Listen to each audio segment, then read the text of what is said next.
Yes students, good morning. आज अपना alternate current का नेक्स्ट थर्ड लेक्चर है। इस तरह डिस्कस करने से पहले अपन ने लास्ट के दोनों लेक्चर मैंने आपको पीडीएफ फॉर्म में भेजे, तो यदि आप उन दोनों पीडीएफ की फोटोकॉपी लेना चाहते हैं तो इंग्लिश मीडियम स्कूल के कैंपस में आ जाओ। सुबह 9 बजे से 1 बजे के बीच में आप आके लेके जा सकते हैं, उसकी फोटोकॉपी दे दूंगा मैं। आज अपन नेक्स्ट लेक्चर स्टार्ट करने से पहले उन दोनों लेक्चर्स की अपन डिस्कस करेंगे बोर्ड पे। अल्टरनेट करंट के बारे में डिस्कस करेंगे। तो ये चैप्टर का नाम अपना क्या है बच्चों? Alternating current. हम जानते हैं कि करंट क्या चीज होती है। करंट के बारे में हम पहले से ही डिस्कस कर चुके हैं। हम जान चुके हैं कि करंट क्या होता है। Flow of charge particle in a specific direction, एक फिक्स डायरेक्शन में यदि चार्ज का फ्लो होता है तो उसको अपन करंट बोलते हैं। तो यहाँ अपन एक नई चीज देखेंगे कि there are two types of current. यहाँ पे करंट के टू टाइप्स है। वो फर्स्ट वन कौन सा है? एसी, और सेकंड वन है DC. AC for alternate, DC for direct current. तो अल्टरनेट करंट और डायरेक्ट करंट में क्या डिफरेंस है वो अपन देखते हैं। अल्टरनेट करंट तो देखो ये करंट है, ये इसका चैप्टर का नाम ही है, तो अपन इसके अंदर तो डिस्कस एसी का तो करेंगे ही करेंगे। डीसी का अपन सब फर्स्ट देख लेते हैं कि डीसी क्या है। बच्चों देखो यहाँ पे अल्टरनेट करंट अपन जब था तो इसके दो टाइप की क्यों जरूरत पड़ी? तो देखो दोनों की अलग अलग खासियत है। एसी की कुछ ऐसी खासियत है जो डीसी में नहीं है, और डीसी की कुछ ऐसी खासियत है जो एसी में नहीं है। तो अब में दोनों की जरूरत पड़ती है, इसलिए अपन दोनों करंट अपने लिए क्या है? इंपॉर्टेंट है। तो अल्टरनेट करंट और डीसी करंट। डीसी करंट क्या होता है स्टूडेंट्स? Direct current. नाम से ही पता चल रहा है डायरेक्ट। डायरेक्ट चलेगा, क्यों चलेगा?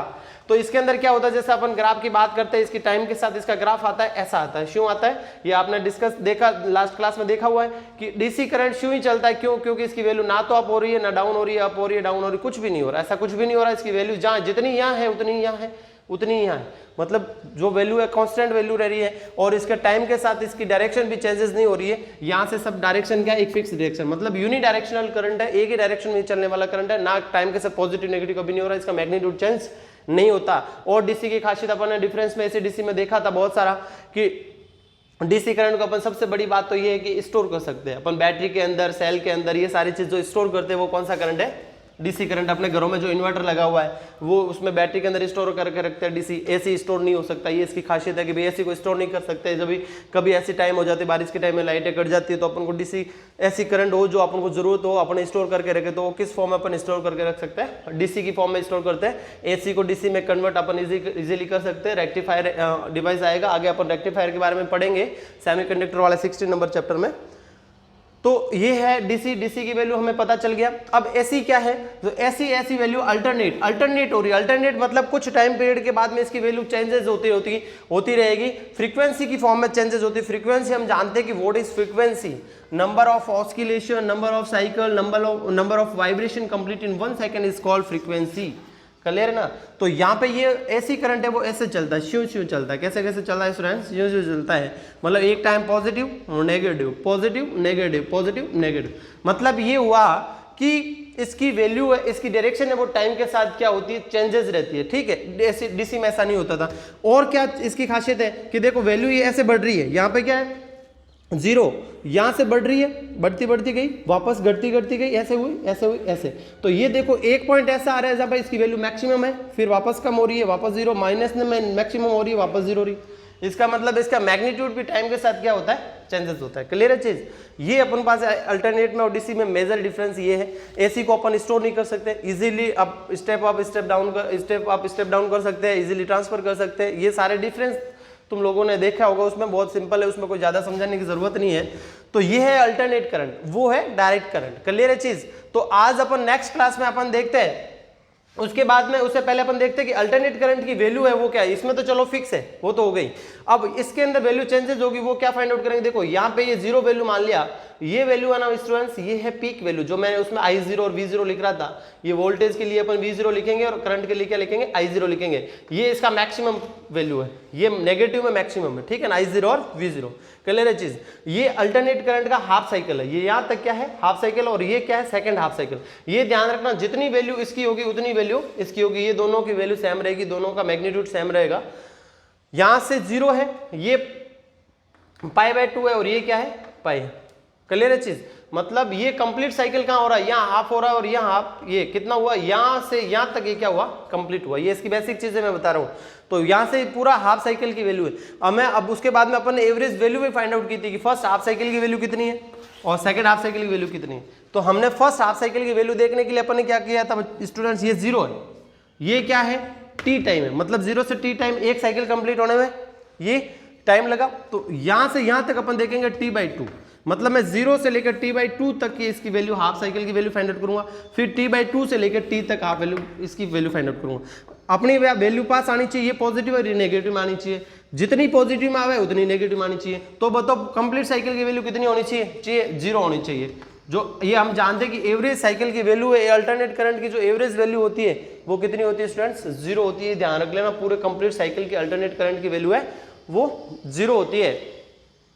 जितनी पॉजिटिव हाफ साइकिल की प्लस वाली और माइनस वाले की हम जानते हैं कि फर्स्ट हाफ साइकिल की वैल्यू कितनी आई थी? 0.637 I0, ये आई थी पॉजिटिव वैल्यू, और नेगेटिव की वैल्यू कितनी आई थी? माइनस में आई थी। यही क्लियर है चीज? इसमें किसी को कोई दिक्कत नहीं थी। दोनों को अपन ऐड करेंगे तो कंप्लीट एवरेज वैल्यू कितनी आई थी? 0 आई थी। कितनी आई थी? 0 आई थी। ये मैंने पूरा डिराइव तुम लोगों को उसमें इजीली करवा रखा है, कोई डाउट इसमें नहीं है। इसके बाद में नेक्स्ट अपन ने देखा था अल्टरनेट करंट के कुछ टाइप्स है, वो अपन ने देखा था कि स्क्वायर वेव होती है, तो स्क्वायर वेव में तो स्क्वायर सेफ होगा। क्लियर है चीज? और उसके बाद में ट्रायंगल टाइप में होगा तो ये ट्रायंगल टाइप में सेफ होगा, ठीक है। और साइन वेव है जो अपन जो जनरली यूज करते हैं अल्टरनेट की, तो वो कौन सी है? Sine wave. क्लियर है चीज? अपन इंडिया की बात करते हैं तो इंडिया में फ्रीक्वेंसी है वो कितनी होती है स्टूडेंट्स? 50 हर्ट्ज होती है। ध्यान रखना 50 हर्ट्ज होती है। हर्ट्ज का मतलब होता है फ्रीक्वेंसी की यूनिट है हर्ट्ज, मतलब 50 साइकिल कंप्लीट हो रही है। ऐसे श्यू श्यू श्यू श्यू कितने साइकिल कंप्लीट होंगे? 1 सेकंड में 50। एक साइकिल कहाँ कंप्लीट हो रहा है? यहाँ सेकंड, यहाँ थर्ड, यहाँ, ये ऐसे ऐसे 50 साइकिल कंप्लीट होंगे 1 सेकंड में। कहाँ पर? इंडिया में, ठीक है। और बाहर अपन यूएसए वगैरह की बात करते हैं वहां 60 हर्ट्ज होती है। तो ये सोचने वाली एक और बात है कि एक साइकिल में ये अल्टरनेट करंट कितनी बार अपनी डायरेक्शन को चेंज करता है? 2 टाइम्स। कब? जैसे देखो एक पॉजिटिव और एक नेगेटिव, एक पॉजिटिव एक नेगेटिव। देखो एक साइकिल के अंदर एक बार पॉजिटिव हुआ एक बार नेगेटिव हुआ, तो ऐसे ऐसे कितने साइकिल कंप्लीट हो रहे हैं इंडिया में? 50 साइकिल कंप्लीट हो रहे हैं। तो 50 साइकिल कंप्लीट हो रहे हैं तो इंडिया में इसका मतलब एक साइकिल में 2 टाइम्स, तो 50 साइकिल में कितने टाइम्स? 100 टाइम। 100 टाइम ये अल्टरनेट करंट है वो क्या है? अपनी डायरेक्शन चेंज करता है। कितने टाइम में? 1 सेकंड में। तो इसलिए अपन को ये करंट कभी ऐसे ऐसे चलता हुआ दिखाई नहीं देता, अपन को स्टेट ये रहता है। ये ध्यान रखना, कभी भी ऐसा होगा कि करंट ऐसे ऐसे चलता था, ऐसा दिखाई क्यों नहीं देता? स्पीड बहुत ज्यादा होती है, इसकी स्पीड लाइट की स्पीड के इक्वल रहती है। अपन जानते हैं ये करंट की वैल्यू, जब भी अपन स्विच ऑन करते हैं वैसे बल्ब ऑन हो जाता है, और इसकी फ्रीक्वेंसी है वो 50 हर्ट्ज होती है। ध्यान रखना, इस करंट को अपन स्टोर नहीं कर सकते, इजीली अपन ट्रांसफर कर सकते हैं। और इसकी सबसे एक इंपॉर्टेंट और बात है कि अल्टरनेट करंट को अपन ट्रांसफर करते हैं ना, अपन ने वायर देखा होगा, ऊपर का इंसुलेटेड मटेरियल हटा के देखना, उसके अंदर पतले पतले बहुत सारे वायर होते हैं। ऐसा क्यों? तो पतले पतले वायर होते हैं, इसका कारण ये है कि अल्टरनेट करंट है ना, इसकी एक विशेषता है, इसकी एक प्रॉपर्टी है कि जो करंट है ना ये इसके ऊपर बाहर की सरफेस पे चलता है। तो ऐसे अपन यदि मैं मोटा वायर एक ले लूंगा तो भी तो उसकी एक ही सरफेस हुई, तो अंदर वाला मटेरियल मेरे लिए कोई काम नहीं आया। और ऐसे ऐसे मैं बहुत सारे ऐसे वायर ले लूँ, बहुत सारे वायर अपन ने देखते हैं ये बहुत सारे होते हैं, तो बहुत सारी इसकी लेयर्स हो जाती है, बहुत सारी लेयर्स हो जाती है, बहुत सारा करंट अपन इजीली फ्लो करवा सकते हैं। उसमें लॉसेस क्या होते हैं? कम से कम होता है। ये अल्टरनेट करंट की एक सबसे बड़ी प्रॉपर्टी है कि अल्टरनेट करंट को अपन फ्लो करवाने के लिए पतले पतले तारों से एक मोटा वायर बनाया जाता है, क्योंकि करंट है वो सरफेस पे चलता है। उसके बाद में हमने देखा था कि डीसी करंट को फ्लो करवाने के लिए अपन एक मोटा वायर यूज करते हैं। ये ध्यान रखना, बैटरी वाले को पास तुम कभी गए हो तो देखना, वो मोटे वायर यूज करके अल्टरनेट मतलब डीसी करंट को अपन फ्लो करवाते हैं, वो पूरे के पूरे एरिया में फ्लो होता है, ऐसे एसी की तरह नहीं होता। ये मेजर डिफरेंस इसके अंदर हो गए। और भी कई डिफरेंस है, तुम लोगों ने देखे उसमें। यदि कोई डाउट हो तो आप मुझसे कंसल्ट कर सकते हो, स्कूल में आके भी पूछ सकते हो, सुबह 9 से 1 बजे के बीच में। क्लियर है चीज? उसके बाद में अपन नेक्स्ट टॉपिक स्टार्ट करते हैं। अपन एवरेज वैल्यू मैंने बता दिया, उसमें कोई डाउट हो तो डायरेक्ट पूछ लेना। मैं नेक्स्ट स्टार्ट करता हूं कुछ डिफरेंट टाइप ऑफ सर्किट्स। बहुत सारे टाइप के सर्किट्स कैसे होते हैं अल्टरनेट करंट में, वो अपन आज डिस्कस करते हैं। देखो उससे पहले थोड़ा सा अपन देख लेते हैं। देखो एक मैंने बताया था root mean square value. Root mean square value RMS value है ना, RMS वैल्यू अपन ने देखी थी, वो कितनी आई थी? RMS, R का मतलब होता है रूट। रूट कैसा होता है स्टूडेंट्स? ऐसा। क्लियर? मीन मतलब जिसकी भी अपन वैल्यू फाइंड आउट करें उसका एवरेज। जैसे अपन करंट की बात करते हैं तो करंट आई से रिप्रेजेंट करते हैं, उसका एवरेज के लिए बाहर लगाते हो। और स्क्वायर मतलब इसका क्या कर दूं मैं? स्क्वायर कर दूं। ये वैल्यू अपन को फाइंड आउट करनी है। क्लियर है चीज? हम सबसे पहले करंट की इक्वेशन लिख रहे थे, ये इंस्टेंटेनियस इक्वेशन, ये तो पता ही है ना। इंस्टेंटेनियस इक्वेशन अपन 11th क्लास में भी पढ़ी थी। I = I0 sin omega t, V = V0 sin omega t। ये चीज ध्यान रखना। ये ओमेगा क्या है? एंगुलर फ्रीक्वेंसी है। तो अपन ने देखा था एंगुलर फ्रीक्वेंसी की वैल्यू क्या होती है? 2πf। क्लियर है चीज? F इक्वल टू क्या होता है? 1/t। तो इसके लिए अपन ओमेगा = 2π/t भी रख सकते हैं। ये अपन जैसी जहाँ जरूरत है वैसा अपन इसकी वैल्यू पुट करेंगे। टी क्या है, टाइम है, साइन है ये अपने पास, I0 और V0 क्या है, ये मैक्सिमम वैल्यू पीक वैल्यू है, ठीक है ना। पीक वैल्यू कौन सी होती है हम पता है, यहाँ वाली जो वैल्यू थी वो क्या है, पीक वैल्यू, मैक्सिमम वैल्यू है। ये इंस्टेंटेनियस इक्वेशन है वोल्टेज और करंट की। अपन को सबके लिए ध्यान रखना कि वोल्टेज की तो इक्वेशन ये फिक्स है, V = V0 sin omega t। अपन को हमेशा I की वैल्यू आगे फाइंड आउट करेंगे, वो कैसे करेंगे वो आगे अपन डिफरेंट टाइप ऑफ सर्किट्स में देखेंगे। तो RMS वैल्यू अपन ने फाइंड आउट की थी, तो RMS वैल्यू क्या आई थी, I0, करंट की वैल्यू मेरे पास आई थी I0/√2, I0/√2। क्लियर है चीज ये, I0/√2 आई। और V की वैल्यू बात करेंगे, इसको अपन ऐसे लिख सकते हैं या फिर इसको ऐसे डायरेक्ट IRMS ऐसा भी लिख सकते हैं, I0/√2। I0 क्या है, मैक्सिमम वैल्यू, तो मैक्सिमम वैल्यू की अपने पास वैल्यू क्या आ जाएगी, √2 × IRMS, ये ध्यान रखना। और V के लिए वही बात करेंगे तो V0 = क्या आ जाएगा, √2 VRMS, ये ध्यान रखना। सेम चीज है दोनों, VRMS = V0/√2। एक चीज ध्यान रखना, अपन ने पहले भी डिस्कस किया हुआ, मैंने बताया हुआ है कि जो AC और DC की अपन इक्वल वोल्टेज की बात करते हैं तो AC है वो DC से ज्यादा खतरनाक होती है, ये ध्यान रखना। AC और DC से ज्यादा खतरनाक कैसे होती है, अपन सेम वोल्टेज की बात करते हैं ना स्टूडेंट्स, जैसे अपन 220 की मैंने बताया था, 220 की बात करते हैं तो वोल्टेज DC वाला तो 220 रहेगा, ठीक है। और AC के लिए किससे मल्टीप्लाई हो जाएगा, इसकी मैक्सिमम वैल्यू अपन V0 की फाइंड आउट करेंगे तो √2 से क्या हो जाएगा, मल्टीप्लाई हो जाएगी, तो 311 के लगभग हो जाएगा, मतलब उसके कंपेयर में इसका वोल्टेज बढ़ गया है ना। तो इसलिए DC के कंपेयर में AC क्या होती है, ज्यादा खतरनाक होती है, सेम इक्वल वोल्टेज के अंदर, ठीक है। उसके बाद में RMS वैल्यू के बाद अभी अपन देख ले डिफरेंट टाइप ऑफ सर्किट्स, अलग अलग टाइप के सर्किट्स किस टाइप के होते हैं, अल्टरनेट करेंगे। ये स्टूडेंट्स बहुत ही इंपॉर्टेंट चीज़ है, आपको अभी तक के अंदर जो तुम लोगों को याद रखने का और जो क्वेश्चन बनता है वो तो एक तो क्वेश्चन आ सकता है तुम्हारे कि एवरेज वैल्यू फाइंड आउट करो तुम लोगों की, अल्टरनेट करंट की एक साइकिल की एवरेज वैल्यू 0 होती है तो अपन डेरिवेशन करना है, या इसके RMS वैल्यू की वैल्यू फाइंड आउट करनी है I0/√2, तो वो भी अपन को पूरा डिराइव करना है। बहुत सिंपल सा इंटीग्रेशन आना चाहिए बस, और कुछ नहीं है उसमें, इंटीग्रेशन करके लिमिट रखो, लिमिट की जगह ओमेगा की वैल्यू पुट करो, आंसर आ जाएगा सीधा। आज अपन डिफरेंट टाइप सर्किट्स पढ़ रहे हैं, different types of circuit. Different type of circuit का मतलब होता है ये अल्टरनेट करंट के सर्किट्स के अंदर तीन चीज मैंने तीन एलिमेंट्स अपन देखेंगे, एक तो R देखेंगे, एक C देखेंगे और एक L देखेंगे, R, C और L। R4 होता है रेजिस्टर, ठीक है, C4 होता है कैपेसिटर, L4 होता है इंडक्टर। क्लियर है चीज, R रेजिस्टर, C कैपेसिटर और L है इंडक्टर, ठीक है। रेजिस्टर कैसा होता है हम जानते हैं, श्यो श्यो श्यो होता है। कैपेसिटर कैसा होता है, दो प्लेटें होती है इक्वल एरिया और इक्वल लेंथ की, ठीक। इंडक्टर कैसा होता है, ये जन्म कुंडली, ठीक है, इस टाइप से होती है। क्लियर है चीज, ये L, ये C और ये R।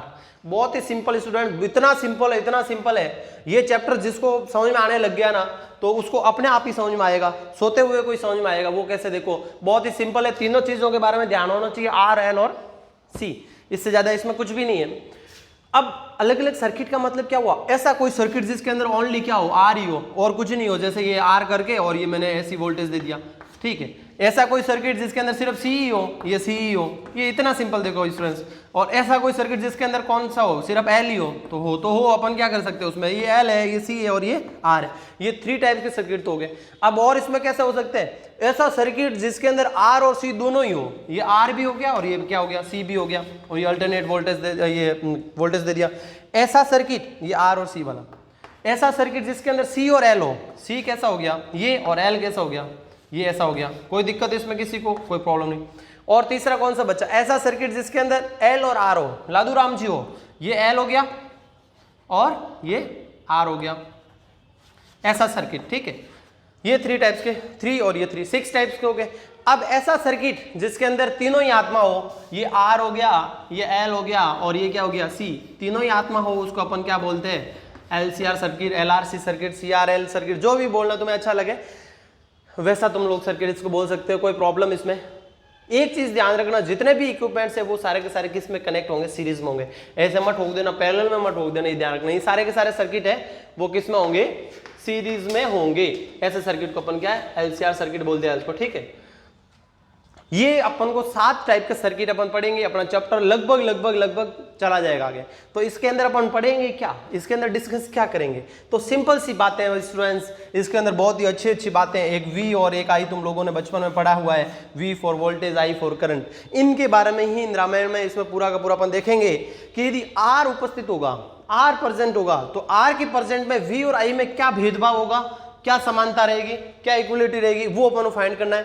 L की प्रेजेंस में क्या होता है, C की प्रेजेंस में क्या होता है, इन दोनों के और तीनों के प्रेजेंस में V और L में क्या डिफरेंस रहेगा, इनके अंदर क्या फेज डिफरेंस रहेगा। फेज डिफरेंस का मतलब है ये दोनों साथ साथ चलेंगे या आगे पीछे चलेंगे या कितने एंगल पे चलेंगे, वो अपन सारा का सारा डिस्कस करेंगे। वो किस में करेंगे, इन सारे के सारे डिफरेंट टाइप ऑफ सर्किट्स में करेंगे। बहुत ही सिंपल स्टूडेंट्स, बहुत ही मजा आने वाला है तुम लोगों को। तो सबसे फर्स्ट अपन इसके अंदर ये तीनों टर्म्स लिख दी, इसके अंदर अपन देखेंगे कि L सर्किट, R सर्किट और ये सबको मैं सीक्वेंस वाइज लिख देता हूँ, डिफरेंट टाइप ऑफ सर्किट। सबसे फर्स्ट कौन सा हो गया, R सर्किट, जिसके अंदर ओनली क्या प्रेजेंट हो, R। L सर्किट, ठीक है। C सर्किट, जिसके अंदर ओनली C प्रेजेंट हो। फिर कौन सा, LR सर्किट। फिर कौन सा सर्किट, CR सर्किट। फिर कौन सा सर्किट, LCR सर्किट। फिर कौन सा सर्किट, LC सर्किट। क्लियर है चीज़। ये अपन को 7 टाइप के सर्किट्स आपको नोट करने हैं और इन 7 सर्किट में 7 के 7 सर्किट में अपन डिस्कस करेंगे V और I के अंदर कैसे फेज डिफरेंस इसके अंदर रहता है, वो डिस्कस करेंगे। सबसे फर्स्ट है वो कौन सा है, R सर्किट हेडिंग लगाएंगे, if R present in circuit. Yes, तो सबसे फर्स्ट अपना है circuit contains pure ohmic resistance only और ओनली R प्रेजेंट है सर्किट के अंदर, वो अपन देखते हैं। तो स्टूडेंट्स R प्रेजेंट है तो क्यों ये R बना दो और इसको अपन क्या दे देते हैं, अल्टरनेट वोल्टेज दे देते हैं, ऐसी दे देते हैं, कोई दिक्कत इसमें। ये क्या है R और ये क्या है V। हम जानते हैं कि V की इंस्टेंटेनियस इक्वेशन क्या होती है, इंस्टेंटेनियस इक्वेशन होती है V equal to V0 sine omega t। कोई प्रॉब्लम किसी को नहीं, ये R है, कोई दिक्कत इसमें नहीं है। अब देखो ये R है, R का रेजिस्टेंस के रेफरेंस में अपन इसका पोटेंशियल डिफरेंस देखते हैं। तो ओम्स लॉ के अकॉर्डिंग V इक्वल टू क्या होता है, IR होता है। ये हम 10th क्लास में भी देख चुके हैं, V इक्वल टू IR, ठीक है। तो V इक्वल टू IR अपन ने देख लिया, इसका वोल्टेज, इसका पोटेंशियल डिफरेंस हो गया V equal to V0 sine omega t, इसकी इंस्टेंटेनियस इक्वेशन हो गई। तो अब बाय किरचॉफ्स लॉ, अब किरचॉफ लॉ किसी के स्टूडेंट्स कहेंगे हमने पढ़ा ही नहीं, तो किरचॉफ लॉ आपने नहीं पढ़ा, आई नो, लेकिन किरचॉफ लॉ अपन 5th चैप्टर में पढ़ेंगे, वो बता दूंगा, सिंपल सा बता दूं। किरचॉफ लॉ इसमें क्या होता है, देखो कि वोल्टेज इसके अंदर जितना जो EMF लगा हुआ है या बैटरी लगी हुई, उसका वोल्टेज है उस सर्किट के अंदर जितने भी रेजिस्टेंस लगे हुए उसके अक्रॉस जो पोटेंशियल डिफरेंस है उनके सब के सम के इक्वल होगा। यदि 3 लगे हुए होते हैं तो एक का प्लस सेकंड का प्लस थर्ड का, तीनों का पोटेंशियल डिफरेंस ऐड करके वो किसके इक्वल रखेंगे, जो इसके अंदर EMF या जो बैटरी इसके अंदर वर्क कर रही है उस बैटरी के पोटेंशियल के इक्वल रखेंगे। ये किरचॉफ लॉ बोलता है। तो इसके अंदर तो पोटेंशियल डिफरेंस कितना, ओनली 1 ही है रेजिस्टेंस, तो ओनली 1 ही पोटेंशियल डिफरेंस होगा, तो इसकी वैल्यू है वो इसके इक्वल आएगी। तो by Kirchhoff law, by Kirchhoff law, Kirchhoff rule क्या बताता है, ये बताता है। तो V इक्वल टू क्या हो जाएगा, V, ये वोल्टेज पोटेंशियल डिफरेंस कौन सा, R का है, तो V equal to V R। कोई प्रॉब्लम इसमें, नो प्रॉब्लम। अब अपन देखते हैं कि इस V की वैल्यू क्या है, इंस्टेंटेनियस इक्वेशन ये है, तो V की जगह मैं क्या लिख दूंगा, V0 साइन ओमेगा t। कोई प्रॉब्लम। और ये पोटेंशियल डिफरेंस है वो इसका है, तो V इक्वल टू क्या है, IR, तो इसके V की जगह मैंने क्या रख दिया, IR। कोई प्रॉब्लम इसमें, नो प्रॉब्लम। अपन को वैल्यू किसकी फाइंड आउट करनी, I की। मैंने पहले ही बताया था कि जो वोल्टेज की इक्वेशन है वो तो फिक्स है, V equal to V0 sine omega. अपन को वैल्यू फाइंड आउट जो इक्वेशन लानी वो I equal to I0 sine omega t की फॉर्म में लानी है। तो इसके अंदर वैल्यू फाइंड आउट करनी तो I लाना है, तो R एक्स्ट्रा, तो R को उधर भेज दूं, तो मैं इसको ऐसा लिख सकता हूँ I equal to V0 sine omega t, ये अपॉन में क्या आ जाएगा, R। कोई प्रॉब्लम इसमें, नो दिक्कत। ओम्स लॉ हम सब जानते हैं कि according to Ohm's law V equal to क्या बताता है स्टूडेंट्स, V इक्वल टू क्या बताता है, IR। तो I इक्वल टू क्या होता है, V अपॉन R। कोई प्रॉब्लम। ये देखो V upon R, V upon R I होता है, तो V0 अपॉन R क्या हो जाएगा, I0। तो इसकी जगह मैं क्या रख सकता हूँ, I0 साइन ओमेगा t। ये अपने पास किसकी इक्वेशन आ गई, I की इक्वेशन आ गई। अपने पास V की इक्वेशन ऑलरेडी पड़ी थी, I की इक्वेशन आ गई। दोनों को क्या करना है स्टूडेंट्स, कंपेयर करना है। तो मैं दोनों की इक्वेशन को कंपेयर करके मैं फेज डिफरेंस देखता हूँ कि V equal to V0 sine omega t और आई हमने लाया है कि I equal to I zero sine omega t हमें यहाँ से मिला है। दोनों को कंपेयर करो, v zero sine omega T. अरे यहाँ तो दोनों का एंगल कौन सा, यही है ना, साइन के बाद वाला जो होगा वही एंगल होगा। तो दोनों के अंदर ही एंगल कितना आ रहा है, ओमेगा टी। क्या दोनों के अंदर एंगल ओमेगा टी आ रहा है? तो कोई एंगल का डिफरेंस दिख रहा है? फेज का तुम्हें डिफरेंस दिख रहा है? कोई डिफरेंस नहीं दिख रहा है। तो डिफरेंस कितना आ गया, जीरो आ गया। मतलब वोल्टेज डिफरेंस, मतलब phase difference between V and I कितना है स्टूडेंट्स, जीरो है। इन दोनों के बीच में फेज डिफरेंस कितना है, जीरो। फेज डिफरेंस जीरो का क्या फायदा है, या क्या इससे क्या पता चलेगा अपन को? तो फेज डिफरेंस जीरो होगा तो यहाँ पे अपन इनका जो फेजर डायग्राम और ग्राफ फॉर्म बनाएंगे तो वो देखो अपन कैसे मिलता है। तो इसके अंदर टू टाइप्स के अपन ग्राफ बनाएंगे। देखो, एक तो फेजर डायग्राम बनाएंगे। क्या बनाएंगे? Phasor diagram. फेजर डायग्राम क्या होता है वो मैं भी बताता हूँ। और एक अपन बनाएंगे ग्राफ फॉर्म, ठीक है। ग्राफ फॉर्म और फेजर डायग्राम। फेजर डायग्राम के अंदर अपन इसको देखते हैं, ठीक है। इसके अंदर मैंने देख लिया कि इस फेजर डायग्राम के अंदर वोल्टेज की मैं बात करता हूं तो वोल्टेज स्टूडेंट्स कहां पड़ा है, यहां पड़ा है। कहां से, कितने एंगल पे पड़ा है, ओमेगा टी अपन को पता है यहां, तो ये तो फिक्स है ओमेगा टी पे पड़ा है। v equal to v zero sine omega T. Clear है चीज। अब अपन ने देखा कि आई की इक्वेशन अपन को यहाँ आने के बाद में पता चलेगा कि आई अपन पास कहाँ बनाएंगे अपन इस फेजर के अंदर। तो आई के लिए भी एंगल कितना है, ओमेगा टी है। तो यहाँ से वापस मैं ओमेगा टी मेजरमेंट करूंगा, यहाँ से एंगल वही आएगा, तो वही आएगा। तो करंट की भी क्या आएगी इक्वेशन, वो यही क्या आएगी, I equal to I zero sine omega t. इससे हमें ये पता चला कि आर की प्रेजेंस के अंदर V और I के बीच में फेज डिफरेंस जीरो होता है। इस वजह से ये क्या है, I और V दोनों क्या चलते हैं, साथ साथ चलते हैं।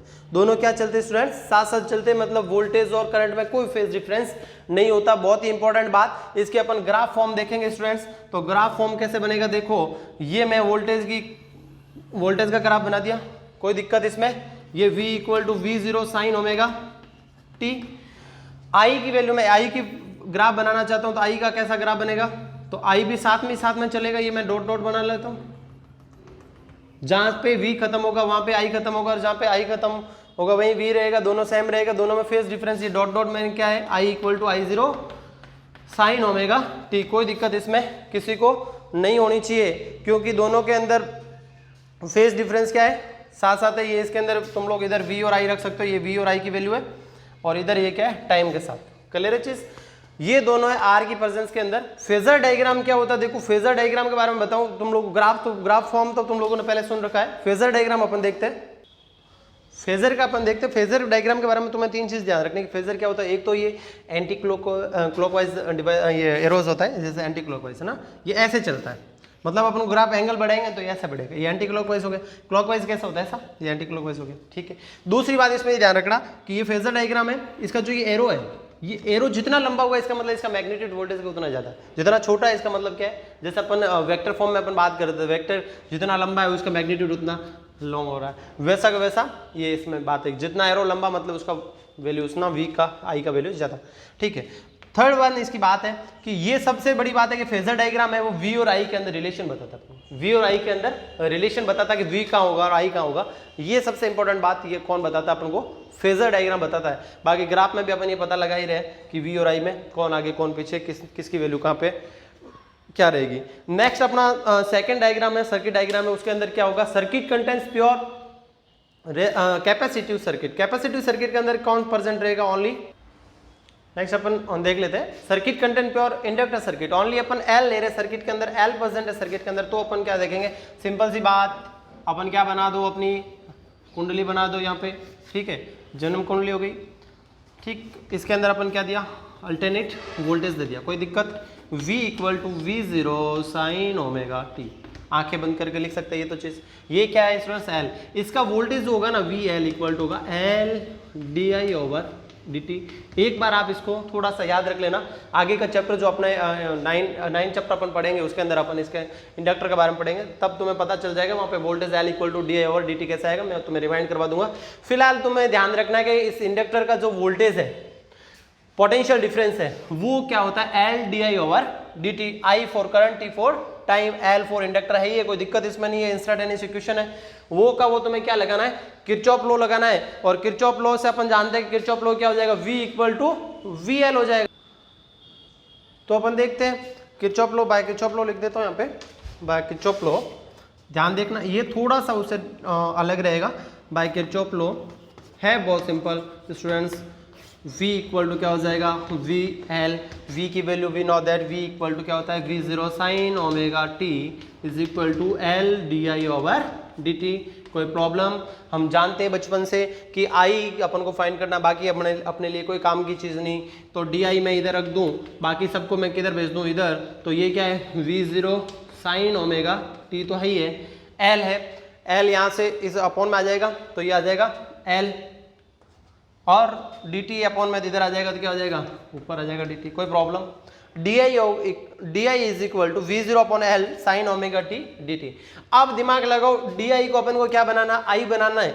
तो ऐसा क्या करें, ये देखो स्मॉल करंट है, क्या करना है स्मॉल, और अपन को टोटल फाइंड आउट करने, तो अपन इसको क्या करेंगे इंटीग्रेट करेंगे। क्या करेंगे? इसका इंटीग्रेशन करेंगे, इंटीग्रेट इक्वेशन अपन करेंगे, इंटीग्रेट द इक्वेशन। ठीक है, इंटीग्रेट करने पर इक्वेशन का क्या हो जाएगा, डी आई का इंटीग्रेशन क्या हो जाएगा, ये डी आई का इंटीग्रेशन कर दिया, integration of we zero upon L क्या है sign omega T D T, sign omega T D T. कोई प्रॉब्लम इसमें नहीं। वी जीरो अपॉन एल तो क्या है कांस्टेंट, डी आई का इंटीग्रेशन अपन ने किया तो क्या बन गया I, V zero upon L constant बाहर आ जाएगा। साइन ओमेगा टी का इंटीग्रेशन क्या होता है, हमने पहले भी देखा था, साइन का इंटीग्रेशन होता है माइनस कॉस, क्या होता है माइनस कॉस ओमेगा टी। ठीक है, और ओमेगा टी का क्या हो जाएगा अपॉन ओमेगा, ये हमने लास्ट क्लास में बहुत बार देखा है, डी टी चला जाएगा, कोई दिक्कत इसमें नहीं। अब ये देखो ओमेगा तो कहाँ आ जाएगा, बाहर आ जाएगा स्टूडेंट्स, ये ओमेगा आ गया we zero upon L omega बाहर आ गया, अंदर क्या बचा मेरे पास कॉस ओमेगा टी। क्या अपन को कॉस फॉर्म में इक्वेशन लानी थी या साइन फॉर्म में, साइन फॉर्म में लानी थी। तो कॉस इक्वल टू क्या होता है, साइन इक्वल टू क्या होता है, हम जानते हैं कि साइन इक्वल टू क्या होता है कॉस इक्वल टू क्या होता है साइन 90 माइनस थीटा होता है। कॉस इक्वल टू क्या होता है साइन 90 माइनस थीटा, ये हम जानते हैं। Cos equal to sine 90 minus theta या sine equal to cos 90 minus theta, ऐसा अपन लिख सकते हैं, ये अपन जानते हैं।